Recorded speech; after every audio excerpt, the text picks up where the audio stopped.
Calvin headed home. He hated leaving in the middle of the day, but he was sick as a dog. It was cold and drizzling, the cool, adverse weather matching his foul mode.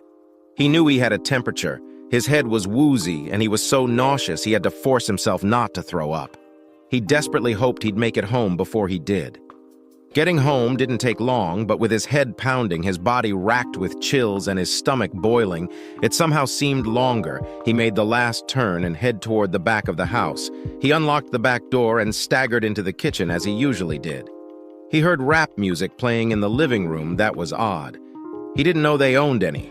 He unlocked the back door. Rap music over the music, he immediately heard her cries of distress. "Oh God, oh God," she cried. Calvin heard her cries, but it was the slapping sound of flesh on flesh that stopped him cold.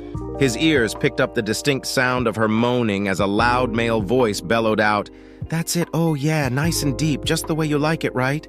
She responded with a series of gasps and moans. "Damn, you're tight," the unknown man observed with amusement. "Doesn't that puny wimp you married ever screw you?" She moaned out loud as he bragged. "All you married women love my big tool. Take it and love it, you know you do." His sickness was instantly forgotten. Calvin carefully crept across the kitchen toward the doorway to the living room. He was wearing sneakers, so his footsteps were silent on the linoleum floor. He probably wouldn't have been heard anyway over the loud rap music. He tentatively peeked around the corner, and what he saw nearly made him throw up. She was naked, bent over the back of the sofa with a naked, heavily muscled man behind her. The guy had his cap on backwards like he was a badass. Calvin thought he looked college-age, much younger than her. He was well over 6 foot and clearly in shape, maybe an athlete of some sort, thick and muscular. The man stopped thrusting and attempted to reposition his erection. After a moment, he stopped thrusting, begged, "No, I told you I don't want it there, not there, damn you. I already told you, you know not there. Please shut up." He laughed, holding her tight. He added with an evil chuckle, "Nothing's going to stop me now. Stop, please. Oh, that's too damn bad," he yelled, slapping her so hard it left. Another pink handprint on her fleshy bottom. "Shut up. It's going in no matter what. So get ready for it. You're going to take it one way or the other." Calvin had seen enough. He was scared, but he had to stop him. The man was brutalizing her, and he loved her like no other at all costs. He had to protect her from this slimy animal. This was nothing more than a brutal assault. A primal sense of rage set into his mind as he quickly decided what to do. The guy was clearly bigger than him, much bigger in a physical confrontation. Calvin knew he had no chance if he just barged in and shoved the guy off her. There was no telling how it would turn out. He crouched down. Help him. He knew that, but if the guy was ruthless enough to sodomize her against her will, he could probably put both of them in a hospital. Or worse. Calvin crouched down, using the recliner by the door to hide his movements. He crawled past the doorway into the hall. In the hall closet was the rifle he got as a Christmas gift a year ago. It was set high in the closet for safety so that children wouldn't be able to find it. They always had guns in the house. It was their tradition, but all firearms except this rifle were in the gun safe in the basement. The household rules about firearm safety had been drilled into him. Only this weapon was not in the safe temporarily lodged in the closet. Because he had just cleaned it after rabbit hunting this past weekend, he hadn't yet put it back in the gun safe and was glad now that he hadn't. He took the key from its hiding place and unlocked the safety lock that he always kept on the trigger guard with trembling hands. He opened the box of ammo on the shelf and loaded the weapon. It was only a .22 caliber rifle, but he was using a .22 long rifle cartridge, which was a much hotter round than a regular .22 bullet. It would certainly do the job if he could keep his wits and not miss. That was unlikely since there was just a few feet away and he was a crack shot, but he had never confronted anyone before with a weapon. He could only hope that, in the heat of passion, he would keep his sanity and shoot straight. He crept back to the doorway and peeked in. His heart was pounding and sweat was pouring off his head. The guy must have stopped her ass, giving her a brief respite from the pain over the music. He heard her sobbing. He was hurting her. The guy was staring down at her pink ass, holding the plump cheeks apart with his thumbs. She was still bent over the sofa, moaning for him to stop. He couldn't believe this guy could be so cruel. She was literally begging him to stop, and he just laughed, rage so intense he couldn't control himself, suddenly washed over him with determined resolve. Calvin stepped around the corner and made his presence known. She was still bent over the sofa, staring down at the cushion, her long, dark hair curtained around her face, so she never saw Calvin in the doorway with fear on his face, and a loaded rifle in his hands. The guy must notice the movement, because he glanced over at Calvin with surprise. An angry expression transformed his features into a fierce, hateful glare. "What the hell?" the man blurted out. "Get."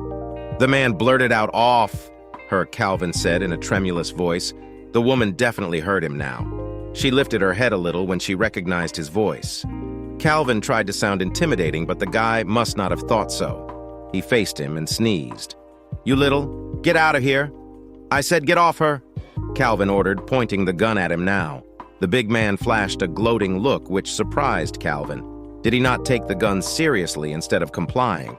The naked man charged toward him with surprising speed for such a big man. "I'm going to kill you," he started to say when the first shot rang out. Bang! The .22 cartridge isn't a very loud round, but in the enclosed area of the living room it sounded like an explosion. The smell of gunpowder filled the room. She screamed, but the guy just looked stunned. The shot hit him in the side of his chest, and a small red hole suddenly appeared next to his nipple. Blood began dripping from the hole running down his abdomen. "Get off for you, animal!" Calvin yelled, angrier than he'd ever been in his life. He kept the rifle pointed at him and waved it, gesturing for him to get away from her instead. The big guy started toward him again, this time with hands balled into fists and his eyes blazing with hate. "I'm going to kill you, mother!" the man screamed, rushing toward him. Bang! Bang! Another 2 shots rang out, one missed, but the second hit the big man square in the chest, the round tumbling around in his chest cavity before piercing his heart as the guy rushed forward. His face went white with shock. He stumbled as he ran, as if tripping over his own feet, and fell face first onto the carpet. She bolted up from the sofa and cried, "Oh no." For a moment she looked confused. Then her face went frantic as she let out a wail. She pulled her blouse down to cover her nakedness and fell down next to the young bleeding man on the floor. "Oh my God, Calvin, what have you done?" she sobbed, trying to turn the dead man over and using her hand to stop the bleeding. "I stopped him, Ma," Calvin said, trembling with adrenaline. He stopped speaking when he noticed his mother looking shocked and confused as she glanced around with watery eyes wide and her mouth open in bewilderment. "Oh no, my God, no, Calvin, honey, I stopped him," she choked painfully, trying to make sense of what just happened. "I stopped him," Calvin repeated without remorse. "He was assaulting you. I saw him do it and I had to stop him."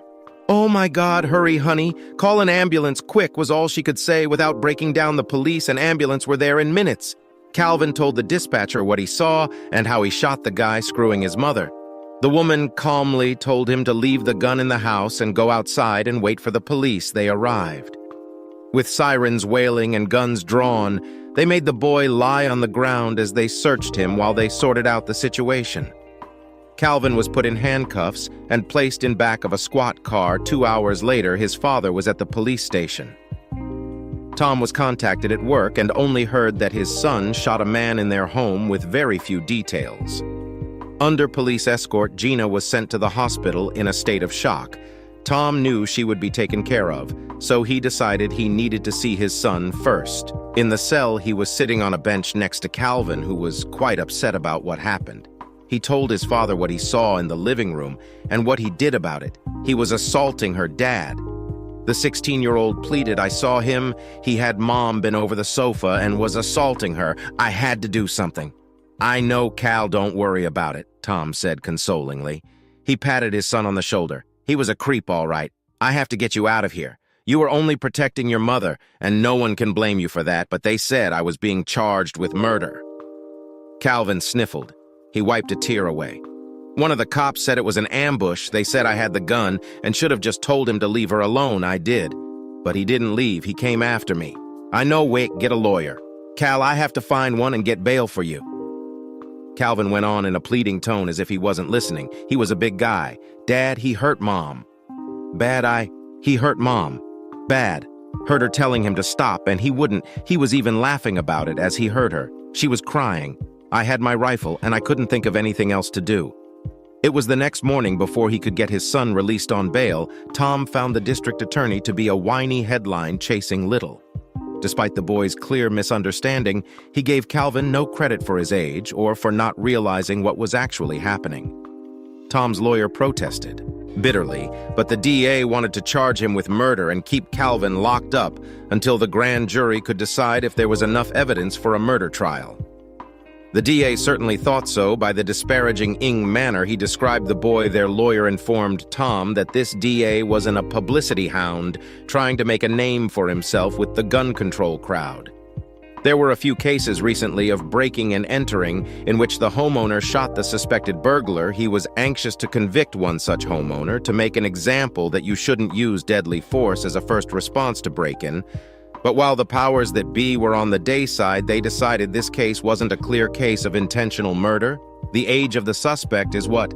As the fact that the boy clearly felt the man was raping his mother wouldn't make good headlines for the county's judicial system. Even before the decision was made, Tom's lawyer surreptitiously let the details of the case slip to local news outlets. Once the news folks got public opinion involved, bitter outrage in the form of letters, texts, and emails were sent to the courthouse, all supporting Calvin. They had a private conference and decided to drop the charges and let him go free. It was a week after the shooting. Tom had already consoled his son and let him know repeatedly that he supported him. He arranged counseling for his son with a therapist to help him get over the shock of what happened. Therapy helped, but Calvin was still depressed. Therapy helped wished he had never gotten sick at school that day. In a million years, he never expected a sweet, middle-aged mother capable of having an affair, especially with a young guy determined to sodomize her against her will. His belief in her virtue was forever tainted with the unpleasant memory of her naked form, bent over the living room sofa, having sex and begging for mercy. He still needed to have a relationship with her. She was still his mother, after all. But he could never look at her the same way again. G was led out of the hospital one day after she was admitted. The doctor kept her overnight for observation and gave her a prescription for nerves. He also arranged for marriage counseling. Because although she was healthy, he realized she was still depressed, and their marriage was on life support. She called Tom repeatedly from her hospital bed, but he never answered. Not long after the shooting, Tom figured out just what happened. Gina wasn't being assaulted. She was entertaining her boyfriend in their home when their unsuspecting son caught them in the ACT. He misunderstood the situation and was simply trying to protect his mother. Tom remained busy with Calvin's legal issues, a perverse blessing because it gave him something to take his mind off his cheating wife. He never visited her in the hospital or returned her calls. He simply deleted her voicemail messages because he couldn't listen without hating her. When she did come home in a taxi, he confronted her at the door. It was while Alvin was still in custody, so their son never heard her sobbing out apologizes, or his father angrily shouting at her. She cried, and he yelled until they mutually decided it was best for Gina to stay with her parents, at least until he recovered a bit from her infidelity. And the way it destroyed their family, they both knew nothing would be the same after this terrible, unexpected incident. Gina's affair hit Tom like a lightning bolt. He had loved her for decades and thought she loved him too. Her sordid affair shocked him to his core. Both he and his son's son never expected any deceit from her like this. When Tom felt he was ready to discuss their crumbling marriage, he had Gina come over the house. Calvin was at school trying to catch up on his studies so they could speak in private. The conversation was discouraging and difficult for both and left Tom thoroughly disgusted with his wife. Tom was a mid-40s assistant manager of a grocery store making decent money trying to invest for his ingenious. Tom thoroughly disgusted retirement. He's tall and slim and wasn't bad looking for his age. He had no-nonsense attitude about life, was hardworking, honest, and always put his family first, as he assumed did his wife. He had worked hard to get where he was and appreciated his wife's efforts to raise their son and keep the house. During the difficult early years, G worked at the local college in the admissions department. She had a 4-year degree that didn't relate to her career. She's a stocky, short-hair brunette, average-looking but not ugly, big-boned, and in her late 30s looked like an overweight June Cleaver on the Leave It to Beaver show. She was active in the PDA in their church. She just didn't seem to fit the mold of an adulteress, which is why Tom was so shocked. She had been a loving, attentive wife when Calvin was young. As he grew older and grew more involved in after-school activities, she found she wasn't needed as much at home. The revelation caused her to rethink her place in the family, and she became difficult and resentful. Tom thought it was just middle age setting in because he also felt a midlife crisis at times, like they were working too hard and their marriage was suffering. They needed time alone to reconnect. He repeatedly proposed an extended vacation for the two of them. Gina had rejected his offer multiple times. Now he knew why. Once Gina grew distant, began her affair, she grew distant, even remote. More often she came home late, and Tom was left to prepare dinner. They missed her when she came home too late to eat with him and their son, but they couldn't wait all night, and Calvin had to get up for school. When Tom asked her about her late arrival, she became closed-mouthed or irritable, sometimes confrontational, as if he had no right to question her whereabouts. He learned not to ask about her about working late, or he'd get an angry stare and a sharp, cutting reply weeks after the shooting. When they discussed their problems, Gina admitted her late nights were spent with her lover. She said she started resenting her routine life and her marriage wasn't exciting anymore. At least in her view, she apologized profusely to Tom for hurting him. She wanted to make amends and to get back the spark in their marriage. He made no commitments and just glared at her bitterly, telling her to keep talking. She told him how she was feeling frustrated in her marriage as she grew more despondent about her role in the family. She told Tom she met a college guy during one of the school's many social activities. His name was Luke Marino, a former high school football player. He came to college on a scholarship, but had gotten injured and no longer played, but he still worked out regularly at the gym and was in great shape. Why a good-looking young guy like him took up with a dumpy, middle-aged woman like her? She couldn't say. Maybe he liked older, chubby women or had a mother complex inside. She felt it was his dominating personality and the fact that he enjoyed the control he exercised over her. Once they started having sex on the night she was late getting home, Gina became infatuated with him and the hot sex he was providing. He saw her at work one day and started talking to her in her office. Just dropping by her desk with a flirty smile and casual conversation, Gina was impressed with his good looks, his attitude, and of course his muscular body. She responded favorably to his advances, and soon he was stopping regularly with an amusing remark or a funny story. Gina heard he was a player. She heard about his reputation, that he'd messed around with a couple of married women that worked in her office for some reason that made him more interesting after a few weeks of innocent flirting. The middle-aged wife began looking forward to his visits. Gina found him funny, impolite, handsome, and brash, a true alpha male figure, so unlike her boring husband. Soon they were friends, and Luke asked her out to a bar in town after work. They were friends, accepted they had fun, and then did it again once the ice was broken. He began taking her to various bars around town. He seemed very cognizant of the party scene around town. It was a new and intriguing world for her. All the bars were college hangouts. Most of the clientele was in their 20s. Gina wasn't the oldest person there, but she sure felt that way. She and Luke would drink and laugh as she hadn't done in years. He used bad language and told her dirty jokes. She couldn't help laughing. He was so entertaining. This was the excitement she craved. As time went on, Gina began to notice other female patrons watching her and her hot young boyfriend having fun. She was amazed that Luke was acquainted with so many people, mostly young guys and girls that all grew quite friendly with his mature brunette girlfriend. Gina loved basking in the attention of young, good-looking guys and watchful, jealous females. At first, they just made out his car. She knew it was wrong, but the guy could kiss the first time his mouth hungrily devoured hers. Her toes were curling in heat. She couldn't resist the excitement of having a young stud French kissing her like a horny prom date. After a few hot kisses, Gina's mind was swooning. If she didn't stop him quick enough, the young guy would boldly slide in for third base. She knew Luke wanted to screw the first time he took her out, but that didn't deter her one bit. She was elated that a middle-aged, plain-looking woman like her could get him so worked up at first. She resisted going too far. When he became adamant, Gina tried to console him with a hand job. When that didn't diffuse his demands, she explained how she enjoyed being with him, but they had to set some limits they needed to keep a veil of respectability in their blooming relationship, or someone might notice. She gave up resisting. Luke could have cared less soon. She gave up resisting and gave in to him more and more. Their once friendly dates became little more than hot makeout sessions in his car or at some room he arranged for them. Intercourse came not long after that. Once they started having intimate sexual relations, Gina was surprised how anxious she was for more. Luke had really gotten under her skin. She loved his actions and how aggressive he was with her. She was also shocked how submissive she behaved around him. He had so much control over her, he could get her off with very little effort. She loved pleasing him. She'd never been a particularly adventurous lover with her husband, even when they first married. She couldn't remember enjoying sex like this. With Luke coaxing her into one incredible sexual activity to another, she turned into a virtual nymphomaniac at work.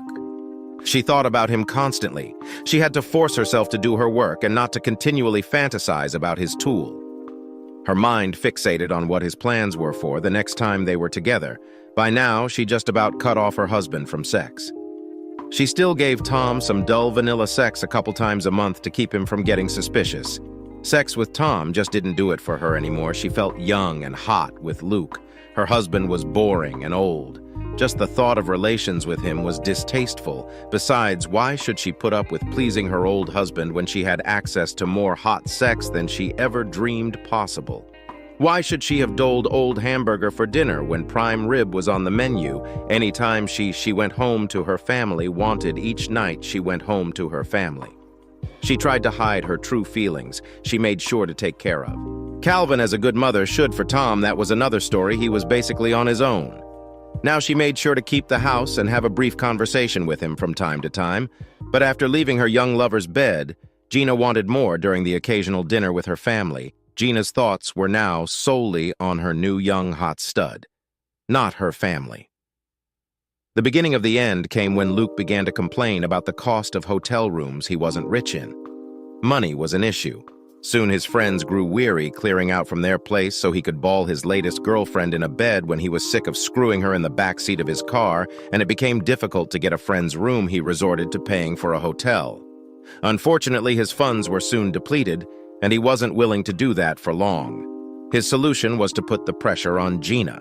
She didn't like the awkwardness of screwing in his car either. It was too public, and a few times people had even caught them together. Once he screwed her in the back seat of his car in a parking lot at a bar. When a group of people went by and saw them, they began watching through the window, joking about Gina's moaning. It wasn't long after that incident when G given to him again and brought her hot boy toy back to her house for sex. Tom spent long hours during the day in the grocery store, and Calvin was at school all day, so the best time to have sex was during the day before either of them came home. The first time Luke was brought home, it was supposed to happen just that one time, but when they found out how comfortable it was, they began using her house almost exclusively. Gina refused to allow Luke to have her in her bed, not. They began using her house from any sense of duty or loyalty to her husband, but because it was too hard to keep changing the sheets and dispose of any clues to keep her affair hidden. They began to use the living room sofa regularly, or the floor or the dining room table. Luke didn't care where Gina preferred the sofa and found the soft cushions on the sofa to be quite comfortable as the young man pounded her silly when Calvin came home sick one day and caught her bent over the back of the couch. He was demanding back door entry. Gina had to get confrontational to make him stop. That day he was more forceful than ever, and this time wasn't taking no for an answer. They had already been screwing in the living room for a while. Both of them were sweating from their exertions, while she was bent over the back of the sofa, helpless and vulnerable, his male ego inflated at the power he wielded over this cheating wife and mother. He dominated her for months already and wasn't taking no anymore. It was just as bad luck that her teenage son came home sick that day and misunderstood that this was no assault.